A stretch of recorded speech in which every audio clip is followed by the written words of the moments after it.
어느 미래 도시 메가로폴리스에서는 로봇이 인간 생활의 모든 측면에 깊숙이 개입하게 되었다.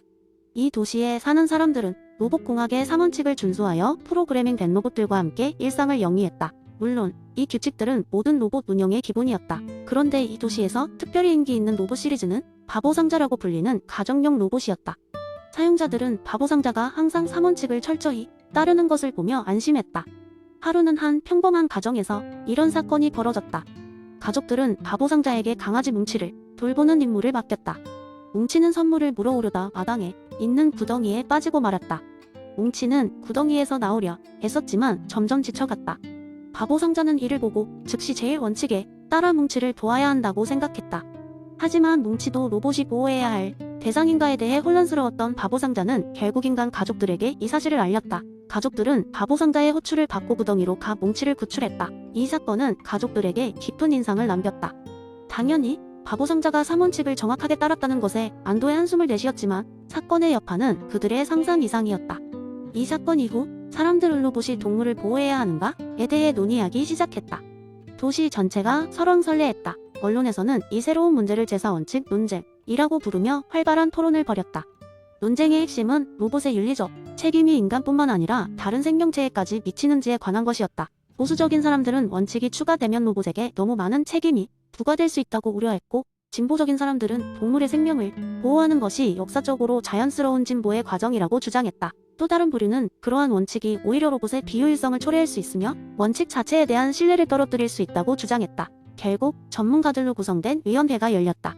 이들은 몇 개월에 걸쳐 로봇공학의 윤리적, 기술적, 실용적인 측면을 탐구했다. 그리고 마침내 그들은 보호 대상의 확장이라는 결론을 발표했다. 물론 무분별한 적용은 곤란하였기에 특정한 조건 아래에서 로봇이 동물도 보호하게끔 설정을 수정했다.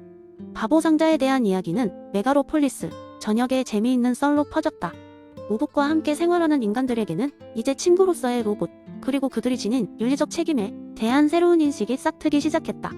이 이야기는 사람들에게 로봇과 진정한 공생관계란 무엇인지에 대해 다시 생각해보게 했고, 웃음 섞인 장난스러운 대화로 도시 곳곳에 테이블을 수놓았다. 도시는 그렇게 조금씩 변화하고 있었다.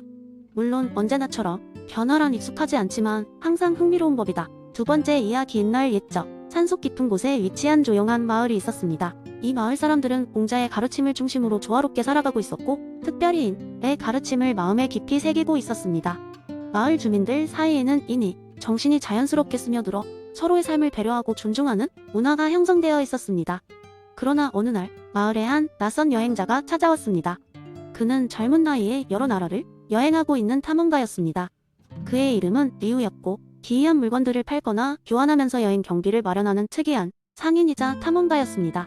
리우는 마을 사람들에게 이런저런 물건을 보여주며 여행 중 겪은 이야기들을 들려주었습니다. 그중 하나는 매일 아침마다 바다에서 마법의 소라껍데기를 줍는다는 이야기였습니다. 이 소라껍데기는 들으면 소원을 이루어준다는 전설을 가지고 있었고, 사실 여부는 알 수 없었지만 그 이야기는 모든 이의 호기심을 자극했습니다. 그러나 마을 사람들은 이내 가르침 덕분에 무분별한 욕심을 피할 수 있었습니다. 소라껍데기 이야기에 흥미를 느꼈지만 그들은 자신의 욕심을 먼저 채우기보다는 공동체의 평화를 고려했습니다.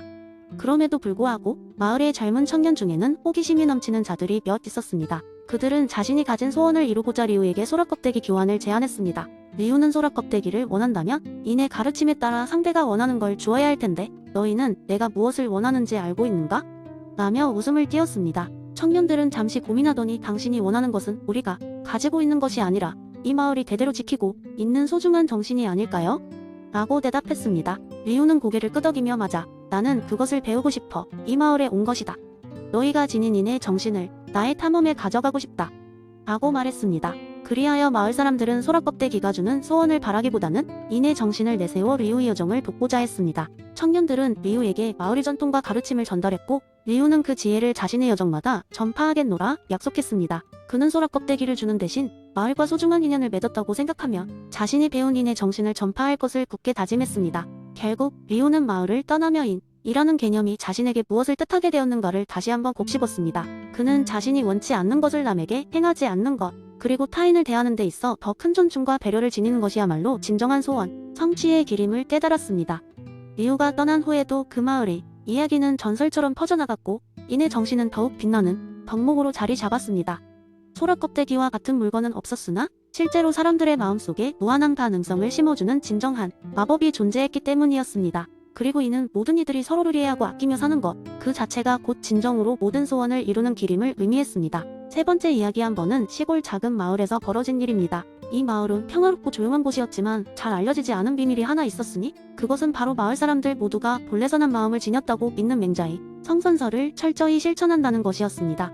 이 마을의 어르신들은 아이들이 태어날 때부터 그들의 타고난 선한 본성을 잘 키우기 위해 특별한 방식으로 그들을 교육했습니다. 한창 여름이 무르익던 어느 날 마을에 새로운 가족이 이사를 왔습니다. 이 가족의 막내인 토미는 항상 장난을 좋아했지만 가끔은 어른들의 눈살을 찌푸리게 할 만큼 말썽을 부리기도 했습니다. 어느 날 토미는 마을 한가운데 있는 커다란 연못에 돌을 던져 물고기들을 쫓아내는 장난을 쳤습니다. 이 모습을 본 몇몇 어르신들은 걱정스러운 마음에 모여 대책을 논의했습니다. 모임에서의 결론은 명료했습니다. 토미가 아직 자신의 선한 본성을 발견하지 못했군요. 그가 스스로 깨달을 수 있도록 돕는 것이 우리 마을의 도리입니다. 그리하여 어르신들은 토미에게 마을에서 가장 지혜로운 분인 맹자 선생님의 이야기를 들려주기로 했습니다. 다음날 어르신들은 토미를 초대하여 맹자의 성선설에 관한 이야기를 들려주었습니다. 토미는 처음엔 심드렁한 표정이었지만 인간의 본성이 본래 선하다는 이야기를 듣자 조금씩 호기심이 생겼습니다. 어르신들은 토미에게 이렇게 말씀하셨습니다. 너도 처음 태어날 땐 너무나도 선했단다. 그 선함은 아직 내 안에 있지. 그 본성을 찾고 키우는 건 우리 몫이란다. 이야기를 들은 토미는 생각에 잠겼습니다. 그는 이제껏 자신이 얼마나 물고기들에게 두려움을 주었는지 깨달았습니다. 그날 밤 토미는 부모님에게 연못에 가고 싶다고 말했습니다. 부모님은 토미와 함께 연못으로 가서 그가 던진 돌멩이를 하나씩 줍고 연못에 돌아온 물고기들에게 진심으로 사과하는 모습을 지켜보았습니다. 며칠 후 마을 사람들은 연못에서 생태 체험 프로그램을 열었습니다. 토미는 이 프로그램의 리더가 되어 물고기들을 보살피고 마을 사람들에게 자신의 깨달음을 나누었습니다. 아이와 어른을 가리지 않고 모든 참가자들은 토미가 바뀐 모습을 보고 놀랐습니다. 한 시골의 장난꾸러기가 자신의 본성을 깨닫고 모두에게 그 선함을 전파하는 모습에 마을 사람들은 뿌듯함을 느꼈습니다. 시간이 지나 토미는 성선설의 본질을 이해한 어른으로 성장하였습니다. 그는 이를 자신의 삶에 적용하며 전 세계를 여행하면서 만나는 사람들에게도 자신의 경험을 나누었습니다. 마을에서의 경험을 바탕으로 그는 자신의 삶에서 항상 성선의 씨앗은 누구나 지니고 있다는 확신을 가지고 살아갔습니다. 이 이야기는 의외의 곳에서 시작된 작은 교훈이 누군가의 삶을 어떻게 영원히 바꿔놓을 수 있는지 보여줍니다. 맹자가 강조한 인간의 본래 선한 본성은 우리가 어떻게 성장하느냐에 따라 빛을 발할 수도 다소 가려질 수도 있습니다. 그리고 그것을 꽃피우기 위해서는 맹자가 주장한 대로 적절한 환경과 교육이 얼마나 중요한지 깨닫게 됩니다. 네 번째 이야기, 옛날 옛적 이름난 현자가 살고 있는 작은 마을이 있었습니다. 이 현자는 세상 모든 이치를 꿰뚫고 있다고 믿어졌으며 그의 말씀을 듣기 위해 많은 사람들이 방문하곤 했습니다. 현자의 말씀 중 가장 오랜 시간 회자되던 것은 바로 노자 의무의 자연에 관한 것이었습니다. 하지만 문제는 그 개념이 너무나 추상적이라 아무도 정확히 무엇을 어떻게 해야 하는지 모른다는 것이었죠. 어느 날 새로 이 마을에 이사온 청년 유석이 있었습니다. 유석은 항상 뭔가를 해야 한다는 강박에 사로잡혀 있었고 자신이 노력한 만큼의 결과가 따라오지 않으면 좌절하곤 했습니다. 그는 무언가 인생의 지혜를 얻고자 현자를 찾아갔습니다. 현자는 유석을 반갑게 맞아주며 차를 한 잔 건넸습니다. 그리고는 긴 이야기를 시작했습니다. 유석아, 한 마리의 물고기가 있다고 생각해보자. 이 물고기가 강을 거슬러 올라가려 물살을 세게 저항하며 물결을 가른다면 이 물고기는 결국 지쳐버려 흐름에 휩쓸리게 되겠지. 그러나 만약 이 물고기가 물살을 따라 함께 흐른다면 큰 힘을 들이지 않고도 목적지에 도달할 수 있을 거란다. 유석은 고개를 갸웃하며 물었습니다. 하지만 그럼 하고 싶은 일이나 욕망은 어떻게 이루나요? 아무것도 하지 않으면 아무 일도 일어나지 않지 않나요? 이에 현자는 빙그레 미소를 지으며 답했습니다. 무의한 아무것도 하지 않는 것이 아니란다. 자연스럽게 너의 본성을 따라가는 것이지. 억지로 강을 거슬러 올라가는 것이 아니라 자연의 흐름 속에서 너의 위치를 찾는 것이라네. 그날 이후 유석은 작은 변화를 시도했습니다. 매일 아침 자신이 정말 하고 싶은 일이 무엇인지 생각했고 억지로 무언가를 이루려 하기보다는 자연스럽게 끌리는 대로 행동했습니다. 그러다 보니 희한하게도 결과물들이 줄지어 따라오기 시작했습니다. 유석의 삶은 조금씩 달라졌습니다. 그는 더 이상 일을 해야만 하는 것으로 보지 않고 하고 싶은 것으로 보게 되었습니다. 이로 인해 스트레스는 줄어들었고 언제나 더 많은 것을 하려는 강박에서 벗어나 중요한 것에 집중할 수 있게 되었습니다. 다른 마을 주민들이 유석이 변화된 모습을 보고 물었습니다. 유석, 너는 어떻게 이렇게 평화로워졌니?